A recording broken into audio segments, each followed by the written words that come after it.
This morning we're going to conclude a 3-week series called SCO. Say that with me.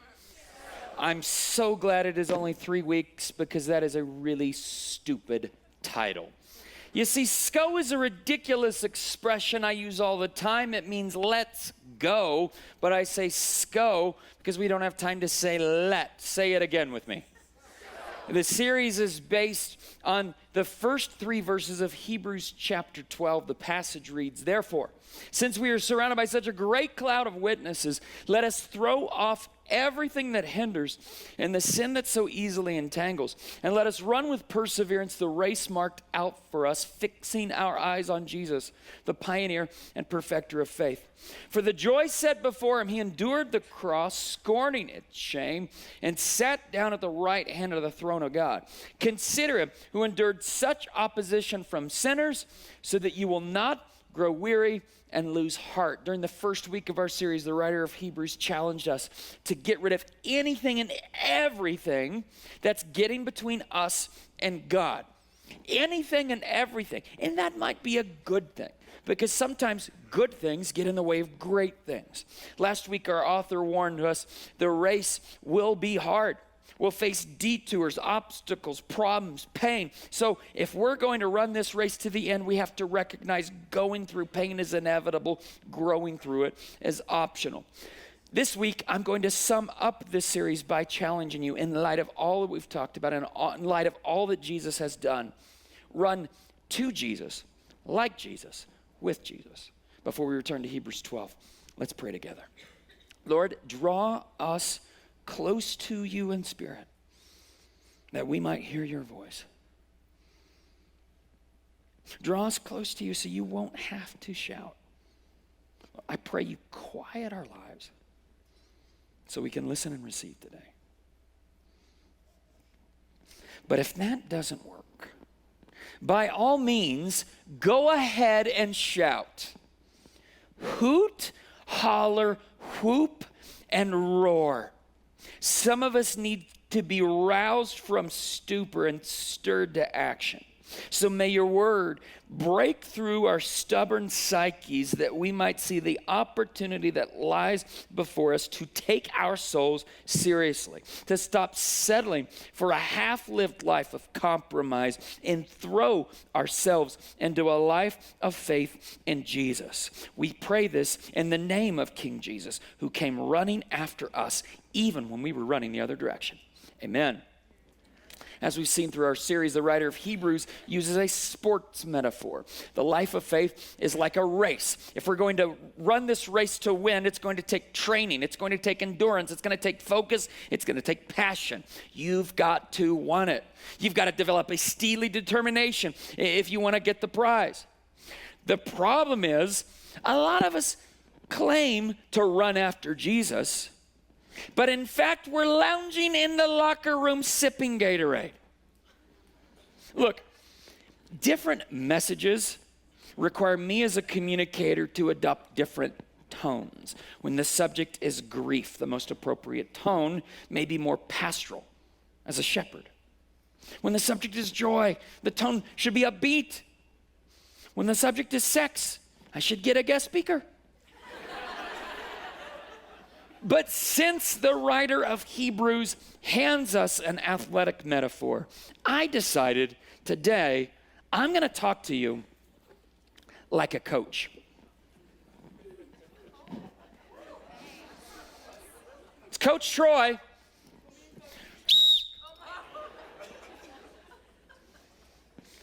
My friends, here's the thing. I am constantly confronted with followers of Jesus who have embraced a weak stick, namby-pamby faith, a conviction that buckles under the pressure of adversity or affliction or inconvenience, a confidence in God that is absolutely unshakable on sunshine days when life is a picnic, but is quickly abandoned when that faith costs something. We complain about all the problems we face. We complain about all the prayers left unanswered. And these concerns lead to a pretty little pity party to which we invite anyone who wants to attend. Are you kidding me? We are in the middle of a race, people. Go!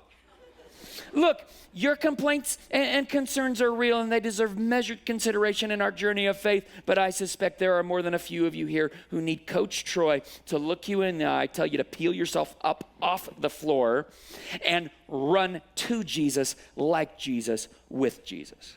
Run to Jesus like Jesus with Jesus. That's the secret of running right. The writer of Hebrews says in verse 1, let us throw off everything that hinders and the sin that so easily entangles, and let us run with perseverance the race marked out for us, fixing our eyes on Jesus. See, this is the key to running your race right. Fixing your eyes on Jesus. This action is about direction, inspiration, empowerment. If you're going to run your race well, you got to set your sights on Jesus. Jesus juggles multiple roles in this race. He's the pioneer and perfecter of faith. The word we translate pioneer is an interesting word in Koine Greek, archegos. In Greek, it has rich meaning. It means leader and founder. It means author and originator. It means forerunner, both literally and metaphorically. But the word also carries with it this idea of source. It means he showed us how to run, and then he helps us run. Now, if you're listening carefully, you know what I said makes no sense. How could a runner run but help us run? It's impossible. But Jesus has got in the flesh, and he can do whatever he wants to do. And that's why we can display this nonsensical graphic on the screen, run to Jesus, like Jesus, with Jesus. He's going to show you where to run, how to run, and help you run. The author of Hebrews tells us he's also the perfecter of faith. That means he's the paragon, the archetype, the perfect example of faith. You want to see what faith looks like? Look at Jesus. You want to see how to run your race? Carefully examine the life and the teaching of Jesus. For instance, if you want to know how to run your race right, go to the Sermon on the Mount, Matthew chapters 5 through 7. And you'll hear Jesus teach you everything you could do with anger, you could do better without it. He'll teach you lust isn't liberty of the mind, it's slavery of the soul. So think about what you're thinking about. When it comes to being truthful and being true-ish, Jesus says, live like you're always under oath. Living in the light of truth is truly living.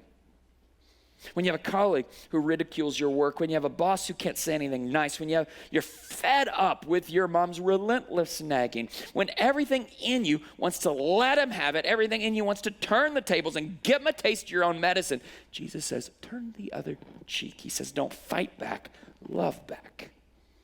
Then in Matthew 6, he tells us, money acts like a god, promising power, protection, provision, and pleasure. Money acts like a god, but we should never trust it as a god. But instead, we should seek first God's kingdom and God's way of living, and he'll give us everything we need to do, everything he wants us to do. We are called to run to Jesus, like Jesus, with Jesus. Jesus was the pioneer and perfecter of faith. Now think about that. It's hard to do both. When we have athletes who compete, usually they're one or the other. Oh, you're the gal who did it first, and you're followed by others who learned to do it better. But Jesus, right out of the gate, pioneered perfect faith. You say, but Troy, that was Jesus. I know, that was Jesus. And you're not called to be Jesus. You're called to follow Jesus. You're called to run to him so you can learn to be like him as you run with him. Hebrews 12 describes him further, saying, for the joy set before him, he endured the cross, scorning its shame, and sat down at the right hand of the throne of God. Endured is the verb form of perseverance, a word we studied last week. We know suffering on our race. Jesus knows suffering on his. But I don't think I'm going out on a limb when I say his suffering was worse than yours. Death by crucifixion was one of the cruelest forms of torture and execution ever invented by humankind. His pain was excruciating. But Jesus didn't merely bear pain, he bore shame. Crucifixion was humiliation by design. Gold crosses were not proudly worn around necks of Roman citizens in their Jewish wards. A cross symbolized disgust and disdain. as the wretch who hung naked on its wooden beams is stripped of all dignity. Well, the writer of Hebrews tells us Jesus scorned the scorn. Jesus sloughed off the shame as if it were ludicrous. He says to the world, I don't care what you think about the cross because I care about you. And when he suffered and died, he bore the penalty of sin so you and I might be restored to relationship with a God who forgives and a God who teaches us how to live. That's one of the many ways he's both pioneer and perfecter. He runs the race and helps us run ours. We're told he does this for good reason. Here's his motive. For the joy set before him, he endured the cross.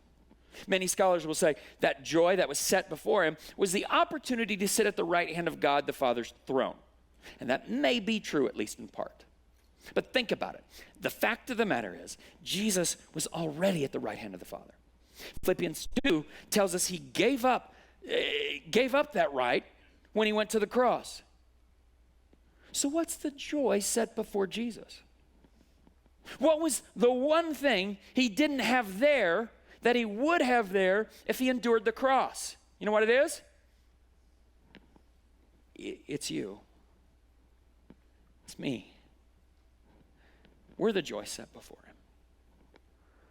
Verse 3 challenges us to consider him who endured such opposition from sinners so that you will not grow weary and lose heart. This word consider is a synonym to the word fixing from verse 2. And both words emphasize careful deliberation, undivided attention. A lot of people misunderstand the meaning of this text. I don't think it's asking you to simply contrast your pain and Christ's pain and then man up. Or woman up, because we all know women have a higher pain tolerance than men. No, I think the writer's merely asking you to, not merely to think about Jesus, but he's telling you to come to Jesus. See, if you want to keep from growing weary and losing heart, Jesus himself told you what to do in Matthew 11. In verse 28, he says, come to me, all who are weary and burdened, and I will give you rest. Take my yoke upon you and learn from me, for I'm gentle and humble in heart, and you will find rest for your soul. For my yoke is easy, and my burden is light. We've unpacked this verse before. It's an invitation to come to Jesus, to be with Jesus, so we can be like Jesus. Taking on his yoke means taking on his teaching, his way of doing life. So in Hebrews 12, when the writer wants us to fix our eyes on Jesus and consider him with undivided attention, he's talking about prayerful concentration on the presence of Jesus with you in the present. He's telling you to run to Jesus, like Jesus, with Jesus. Now, when you run to Jesus, when you seek him with all your heart, as the Bible instructs, the resurrected Christ reveals himself to you. When you sense him with you, you experience him teaching you how to live free of fear, free of sin. Let me tell you how this works. I have a friend that I've had the privilege of journeying with in Jesus. She lives in Southern California, and she happens to work in one of my favorite places on earth. The place is called Snooze. Have I ever told you about Snooze? Did you moan? You just moaned. You're hungry, aren't you? Oh, you're going to love this. See, I got to tell you, I know I show you photos of Snooze about once a quarter. These are new photos. I just took these back in January. That's a cinnamon roll pancake on your right with white chocolate chips and cinnamon butter. You'll see a chorizo breakfast taco on the left filled with hollandaise and manna, along with a side of cheesy grits. Note in this photo, I asked for egg whites on the taco because I was dieting. Now, hear me. I know I keep showing you photos like this, but the reason I do is because I want to run to these pancakes because I like these pancakes and I want to be with these pancakes. Here's their molten chocolate pancake. It's topped with pomegranate seeds. They do that to assuage your guilt. Now, you look at these photos, you might fear that I'm overeating when I go to Snooze. Hey, just know, it's not my fault. Really, they keep bringing me free food. See, I'm there often enough. It's all hugs and high fives when Troy walks in. and they bring me free pancakes. It's not my fault. I would be rude if I refused. This, by the way, is a Black Forest pancake on your left. It was free. But check this out. This is a habanero pork belly eggs Benedict with seared cider braised habanero pork belly atop a lightly buttered and toasted English muffin spread with bacon espresso jam. Perfectly poached eggs with a golden yellow center that flows over a dish that's topped with cream cheese hollandaise and a dollop of cranberry relish. Now, if you are thinking that the gourmet pancake on the side of this photo makes this too much food, I know, but it's not my fault. They gave it to me. Here's why I'm telling you this story. Over the years, the servers at Snooze and I have had countless conversations about faith. I was speaking with one friend in particular last month. She's a single mother, raising a son and taking care of her mom on a single income. She's also a disciple of Jesus. And we've talked about some of her struggles in the past, but this time, my friend looks different. She's always wore a smile, but this time it seems brighter. What gives? She tells me, Troy, everything's going wrong. I say, tell me more. She says, everything's going wrong. And she proceeds to tell me about some of those everythings, from the difficulties of shared custody of her son to the engine of her only car burning out on the way to work that morning. But she says, Troy, I have been more intentional about staying connected to God every day, reading the Bible, breathing little prayers between orders, and I feel incredible. I exclaimed, that's what faith feels like. That feeling right there, that's what faith feels like, that's what faith sounds like, that's what faith looks like. That's called running your race right. You run it to Jesus, like Jesus, with Jesus.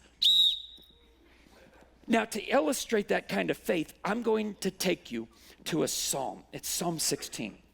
Because Psalm 16 is written by a songwriter who's run the race of faith. And from his ancient perspective, his words describe what that race looks like, feels like, and sounds like. Now, Psalm 16 is actually one of my favorite psalms. But I looked back over 20 years of records to discover I've never taught through this psalm in its entirety. But I'm going to now at breakneck speed. Psalm 16, verse 1. David, who writes the psalm, writes, keep me safe, my God, for in you I take refuge. Note, the psalm begins with a prayer, and any runner worth her salt breathes prayers like this through every day of her race. The word keep translates the Hebrew word shamar. It's one of my favorite verbs in the Bible when God is the subject. It means to guard, preserve, protect, watch. It's a big word with a big meaning. Think of the consummate care of a loving parent. And parents of small children know, as parents, we probably spend less time and energy keeping our kids safe from strangers or circumstances, and more time keeping them safe from themselves. That's true of us too. God keeps us often from ourselves. That's shamar. Lord, keep me. Keep me safe from sin. Keep me from jealous thoughts. Keep me from bad habits. Keep me from anger and anxiety and lust. Keep me from negative thoughts that seep into my soul and rob me of joy. Keep me from using my words to discourage people around me. Keep me from screwing up my marriage. Keep me from screwing up my kids. Keep me from screwing up my church. Lord, keep me from running to anything but you as a refuge. Don't let me run to the admiration of others. Don't let me run to the comfort of a pineapple upside down pancake, which I may or may not have in about 2 days. Runners who run right pray like that all the time. Romans 12:12, we read it last week. Be joyful in hope, patient in affliction, faithful in prayer. I want to focus your attention on the last phrase in that verse. The word faithful is probably too weak of a translation. It's an intense verb, proskatereo. Proskatereo is a fierce and relentless devotion to something. And in this case, that devotion is directed toward prayer. Now, most of us in crisis have a fierce and relentless devotion to worry. We stew and we stress about our problems, thinking that's helping. That's not helping. But Paul wants us to throw ourselves into the activity of prayer. Instead, consider the wisdom of Anne Voskamp. She says, worry is merely the illusion of taking action, when really prayer is. Let that sink in. Worry does nothing but wear you out on your race. Let me take a survey. Any of you ever run a marathon? Raise your hand. No, it's okay. It's okay. Be proud for a moment. It's good. Good for you. Good for you, says Coach Troy, who was in band. Now, just out of curiosity, how many of you have ever done a marathon binge watch of a show? Raise your hand. Good for you. It's very comparable. It takes a similar level of stamina. Good for you. Now, for those of you who have run a marathon, here's what I want you to do as an illustration of worry. Next time you set out, about a quarter mile in, I want you to start flapping your arms like this for about a half mile. See what happens. That's what worry does on our race. What if instead we devoted ourselves to prayer? Lord, keep me. Psalm 16, verse 2. David says, I say to the Lord, you are my Lord. Apart from you, I have no good thing. Oh, I wish we had time to unpack this text in full. A few things jump out. They jump off the page to me in this verse. First, in English, this verse looks redundant. I say to the Lord, you are my Lord. Well, you got to know what the thing behind the thing with the text. So when in English, and most of our English translations, when you see the word Lord all in caps, L-O-R-D, that is an indicator that the Hebrew word that word translates is actually the name Yahweh, and it's the personal name of God, okay? The name that he gave Moses at the burning bush. I am who I am, Yahweh, okay? When you see the word Lord that's not in caps, usually in Hebrew when it's in the Old Testament, it translates the word Adonai, okay? Now there's a reason that translations have historically capped the word Lord in place of Yahweh. There was this old tradition developed by the Jewish people centuries after they were given this name, that out of respect to God, rather than saying the name Yahweh, they instead replaced it. They wrote the words, and they were okay writing the words, but every time they wrote the word Yahweh, they would actually say Adonai, which is which is Lord. And so that's why the English translations follow in suit.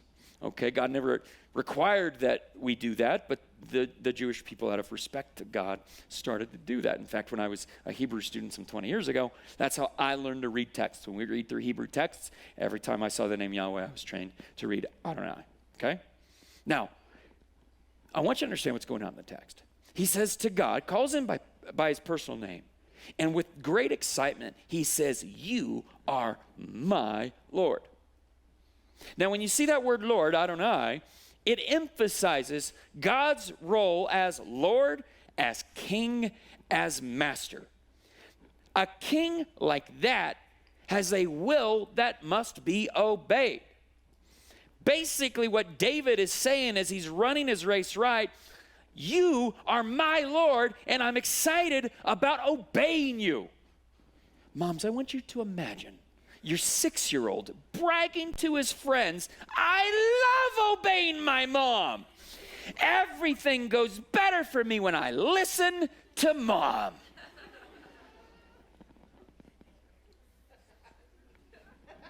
Well, it's true, right? That's what David's saying. You are my Lord. I am your servant. He says, apart from you, I have no good thing. He knows God is the source of all that is good in his life. Look at verse 3.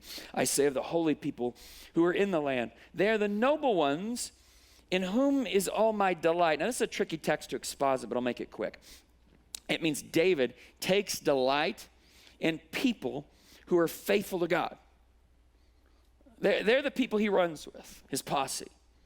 David identifies himself with them joyfully.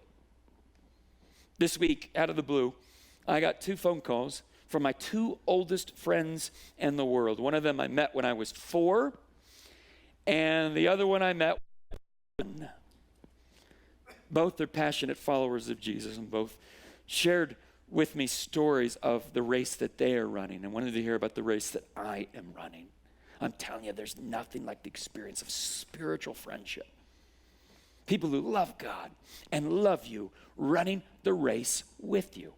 This week I had lunch with a pastor, and it's a pastor that I'm particularly close to on this journey of faith. And we sat together. It had been a little while since we caught up, and we just reviewed 2019 together. And we laughed together and we cried together. And I walked away from that experience reminded of the healing power of spiritual friendship. It's breathtaking. Yesterday I was reminded of this when in the morning, Saturday morning, I felt the tug of God that I was supposed to do something a little bit different with this message for the weekend. And you got to understand, by that point, the ship sailed. We've already got graphics designed, et cetera, et cetera, et cetera. But I contact my dear friend and longtime colleague, Kelly Johnson, who's our artist. He's sitting in the room right now making things happen on that screen right next to me. I said, Kelly, what do you think about this? And I just started to pitch to him some thoughts and some ideas. And I got this sense. I mean, I can't explain it, but I just got this sense. God is going to speak through my spiritual friend. And sure enough, he did. And it's actually Kelly's insights into discipleship, his own discipleship, but also your discipleship to Jesus, that really shaped this message and made it what it is today. I'm so thankful that I'm surrounded by spiritual friends who can help me find strength in God and help me hear from God. You know, most of the trouble we get into happens because we've cut out our spiritual friends, if we have any at all. I'm going to challenge you. Do what David did when he ran his race right. Do what David did and surround yourself with some of God's holy ones, God's faithful people who love him and love you. Surround yourself with spiritual friends. Now, maybe you're in a season in which you used to have spiritual friends, but they moved away. Well, let's do something about it this year in 2020. Do whatever you need to do to cultivate spiritual friendship. It's going to take trial and error. It's going to take risk because you might get hurt. You're going to be confronted with your insecurities. Absolutely, absolutely. But hear me, healing is available. And my hunch is that kind of healing is going to happen in a context of spiritual friendship. So I'm going to challenge you. Take a risk.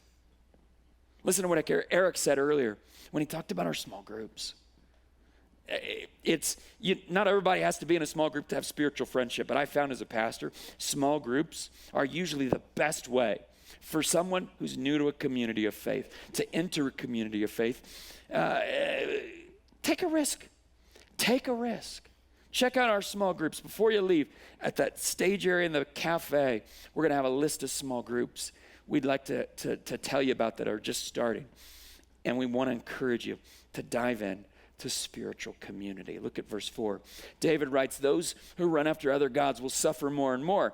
I will not pour out libations of blood to such gods and take up their names on my lips. Now here, David contrasts the people running right with the people running wrong, particularly people who are running after the wrong things. David says, I'm not going to run with them. Run is a verb of passion, mahar in Hebrew. It means to be swept away. It means to be impetuous, rash. Now, we don't want to get bogged down in the ancient language of worship, but think about it like this. Just apply the words of David's context to our own. We may not worship gods the way they worship gods, but oh, we worship gods. And we do so with the same passion as David.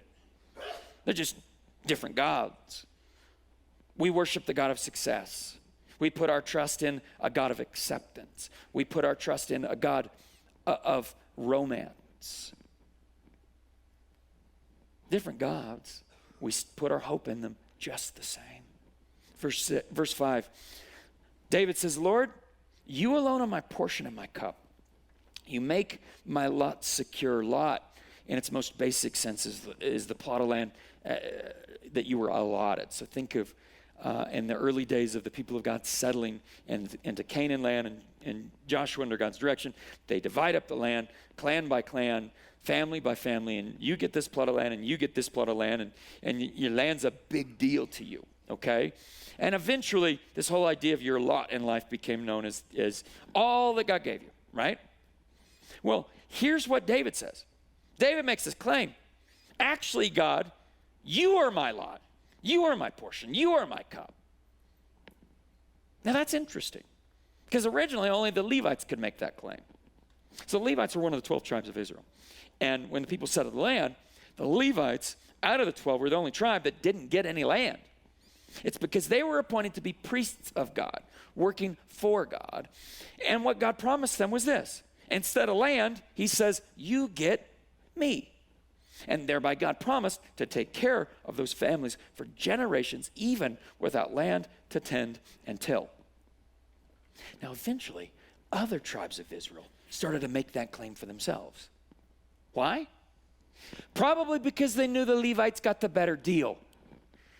No, actually, God, you are my portion.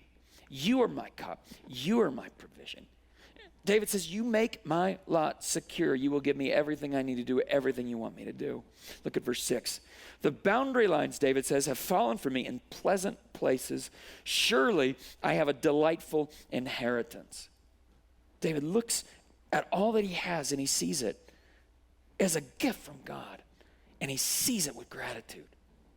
Thank you, God, for all that you've given me. See, friends, that's what runners who are running their race sound like. They're grateful. Hebrews 12, verse 1. Look at the last part of this verse. Let us run with perseverance the race marked out for us. Here's the problem. A lot of us don't like the race that was marked out for us. In fact, I'd rather have his race. I'd rather be running her race. And I'm looking at her race as I run into a taco stand. Now, runners who run right celebrate what God has given them with gratitude. They trust him. They trust him. Look at verse 7. I will praise the Lord who counsels me. Even at night, my heart instructs me. This is David recognizing that God is a God who gives wisdom. You don't know which way to go left. You don't know which way to go right. God is a God who guides us all along the way. He knows he can depend upon God to guide him, even in the dark of night. Friends, this verse answers the prayer I pray most often for wisdom. The way I'm wired, for whatever reason, I don't have a lot of fear of the big things, like the big calamitous things. They're so out of my hands, it's just so easy for me to trust God with those things.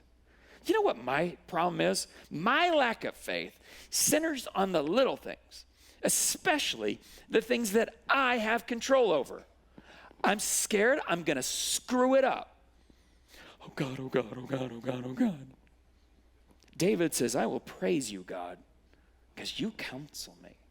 Runners who run right know that's true and run like it's true. Then, verse 8. I keep my eyes always on the Lord. With him at my right hand, I will not be shaken. This is the key verse of the psalm. It's the secret to running right. Here it is in the English Standard Version, verse 8. I have set the Lord always before me. Because he is at my right hand, I will not be shaken. The psalm instructs me to intentionally focus my mind on God. That word set, it translates like Hebrew word shavah. It shows up 7 times in the Hebrew scriptures, and all 7 passages describe a deliberate action of placing or positioning something somewhere intentionally. The psalm instructs me to intentionally focus my mind on God, to set my sights on him. When I do that, I remember the almighty, all-loving God is at my right hand. Now, of course, I know he's there. He's always there. I just don't always feel like he's there. I don't sense him there. But when I focus my mind on a verse like this, it has reminded me, no, he's here, even if I don't feel like he's here. That's fixing my mind on him. That's considering him as I run my race. And hear this, to paraphrase Dallas Willard, a mature disciple of Jesus must be very intentional what she allows herself to think, what she allows herself to feel. His point is, we are in control of what we think and feel, even if we don't feel like we are.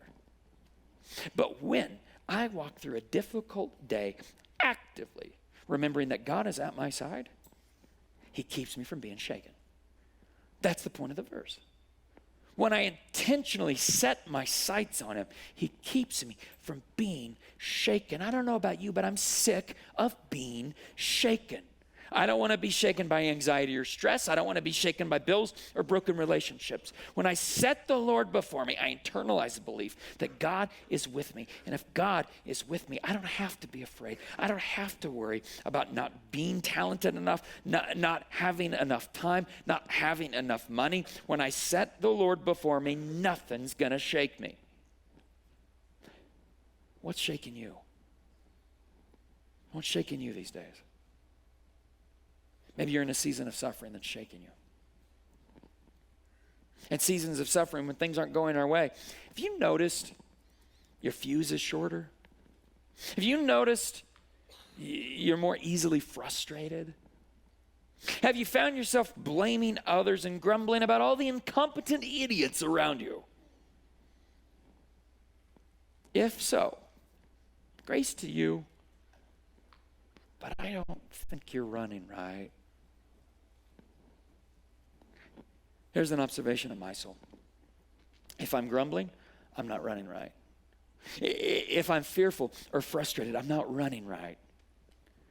I told you at the end of last year, I knew I wasn't running right. And one of the ways I can tell, because I'm not as fun to be around. See, people who get running right are a joy, even when they're racing uphill in a torrential downpour. But when you're running wrong, you take it out on the people around you. When you're running wrong, your fear and frustration magnifies the flaws and foibles of others. When you're running wrong and people disappoint you, you respond with a graceless impatience that makes others fearful and frustrated and perpetuates problems and pain. Jesus says you don't have to run wrong anymore. He wants to help. He wants to run with you. And when Jesus is running with you, he is constantly encouraging you. And when Jesus is running with you, who are we kidding? Half the time, he's carrying you. Here's the confession of a runner who's running right. Verse 9, therefore my heart is glad, and my tongue rejoices. My body also will rest secure, because you will not abandon me to the realm of the dead, nor will you let your faithful one see decay. There's this promise we find woven throughout the Bible. Never will I leave you. Never will I forsake you. That promise actually shows up in the next chapter of Hebrews 13. Finally, verse 11. David writes, you make known to me the path of life. You will fill me with joy in your presence and eternal pleasures at your right hand. My friends, I'm going to challenge you to run to Jesus, like Jesus, with Jesus. That's my prayer for you. That's my prayer for me. I'd like to pray it now. Lord,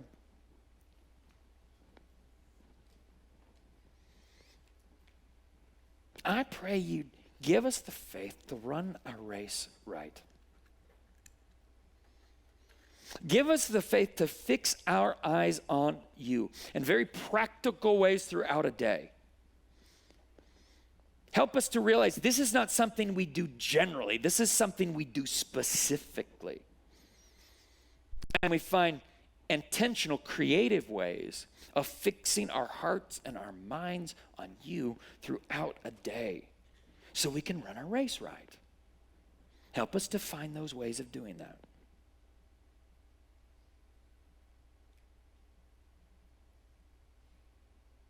A lot of people in this room were like me. Didn't like the race we were running. At least the way we were running it. But God, I pray you show your grace. A grace that forgives. And a grace that helps. A grace that helps us do what we can't do on our own. Teach us how to run our race right. Free of fear, free of sin, full of love and forgiveness and grace.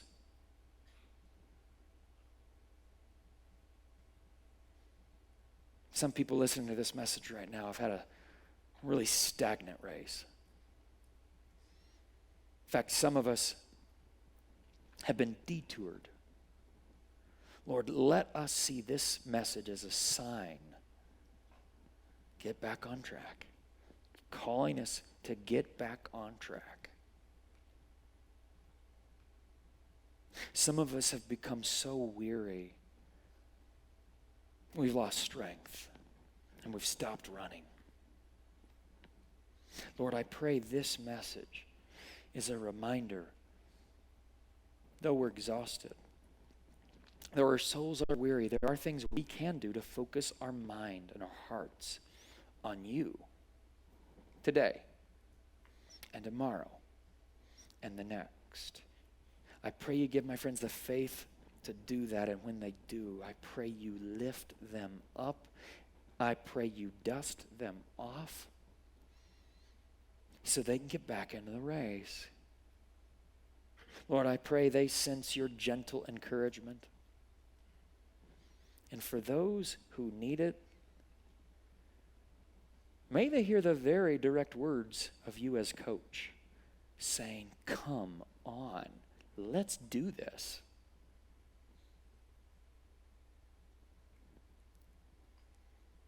Lord, I pray you make this true today in the lives of the people listening. And I pray also for my friends who don't know you yet. Lord, I pray that their hearts would be open.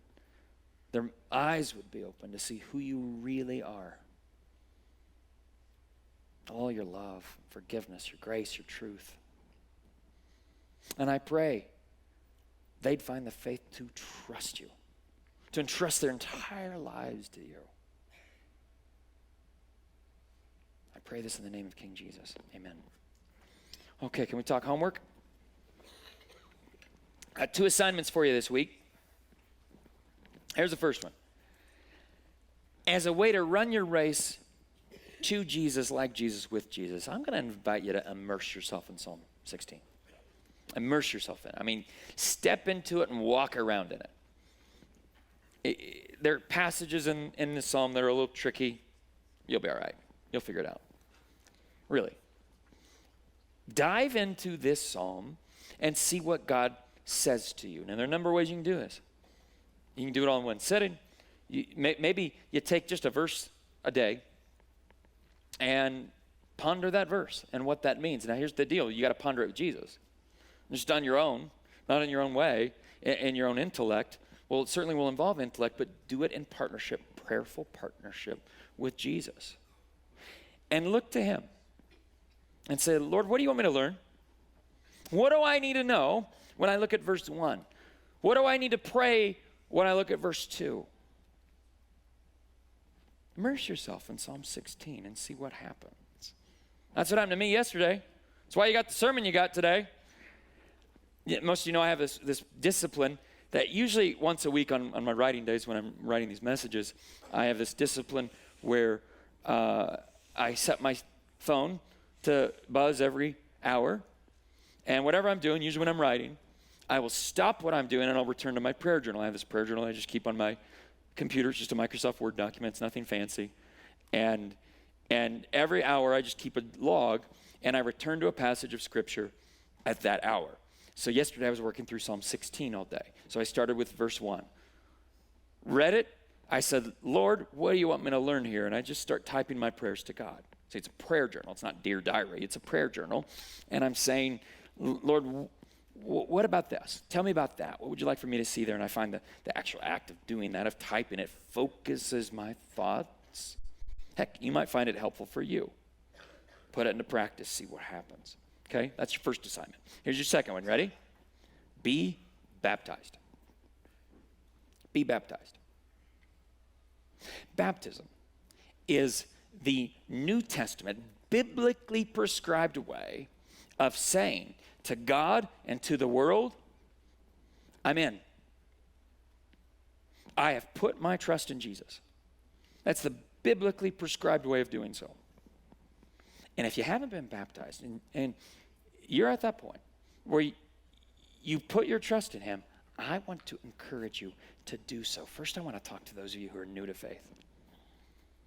Maybe you've been on this journey with us in our church community for a while, and you realize, my word, I'm ready. I'm ready to turn from a life of trusting myself or trusting this or trusting that, and I want to put all my eggs in God's basket instead. That's an old Southern expression. Half of you have no idea what I just said. It was not a reference to snooze.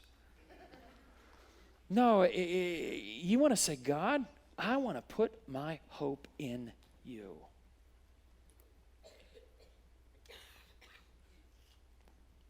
Teens, students, you're sitting right in front of me, some of you.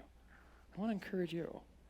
If you're at a place where you've made a decision of faith to trust Jesus, I want to encourage you to get baptized. I know my pal Dustin would love to baptize you in the coming days. Think about it. Think about it. Put deliberate thought into this. And here's the deal. Some of you have already been thinking about it. Maybe this is God's sign to you. Let's go. Let's do this, okay? Secondly, I want to talk to somebody else. I want to talk to those of you who have been journeying with Jesus for 10, 20, 30, 40 years. And you've never been baptized. And look, I know how these things happen, okay? Depending on your church tradition, you came to faith and it's like, well, yeah, you should have been baptized, but then the pastor got sick, and then you were out of town, and then this happened, and that's happened, and well, that didn't really work out. And before long, a couple years go by, and then a couple decades go by, and here you are. You're like leading a Bible study, for Pete's sake, and you haven't been baptized. And to be honest, you just feel weird. It's embarrassing. And you know what's going to happen? Troy's going to want to film a video of you telling your story, and you don't have a story. You don't have a story. I mean, like, this is part of you that's like, you kind of want to go to Vegas for a weekend and throw your life away so you can come back with a story. Hey, don't do that. Please don't do that. Here's what I'm going to ask you to do. I'm going to ask you to tell your story because we need that story. We need your story.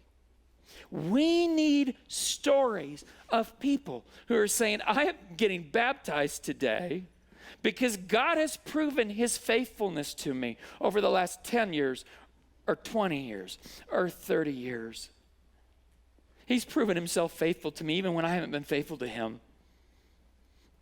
And today I'm just responding to Jesus' call to obedience by being baptized.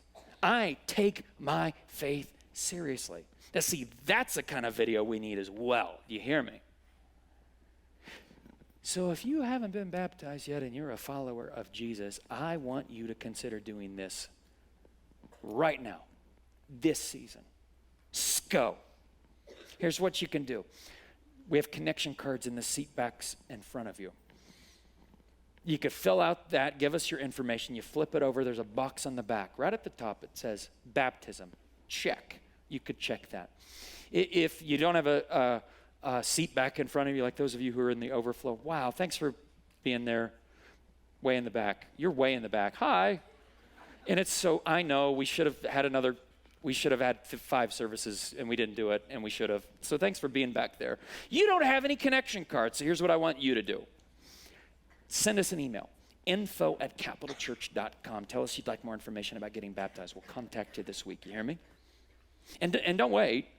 I mean, if you've made the decision of faith, good night. Let's go. We have a baptism class coming up on February 16th. That's the one that's on Sunday. If you'd like to attend the one that's on Saturday, it will be in our Park City location at 4 p.m. on the 15th. We'd love to tell you more about baptism, what it is, why we do it, how we'll do it, and get you some of that information. So sign up now. Please stand.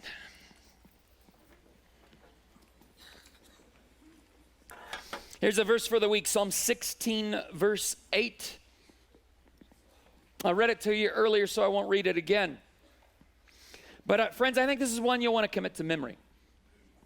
I'll tell you, doing so, that is actually my favorite way to fix my eyes on Jesus, to consider him, to set him before me. What I do is I take a passage like this, and this particular passage I have returned to thousands of times over the years. So here's what I'll do. If I'm in a moment of panic, if I'm in a moment of dread, if I'm in a moment where I'm shaken by the circumstances of life, in that moment when I'm rattled, in my heart, I say to myself and I say to my Lord, Lord, I keep my eyes on you. I set you before me. Because with you at my right hand, I won't be shaken. And what he does is he props me back up as I do that, as I make a habit of doing that. Put it to practice, see what happens. You can download this image from our website, be watching for it tomorrow, as well as this graphic. Run to Jesus, like Jesus, with Jesus. Friends, if you'd like to receive prayer, before you go, there will be some people standing here at the front to pray for you, so make your way up and invite them to do so. This is what I'm going to pray for all of you. May you run to Jesus and like Jesus and with Jesus, so you will not be shaken. Thanks for coming today. Grace and peace.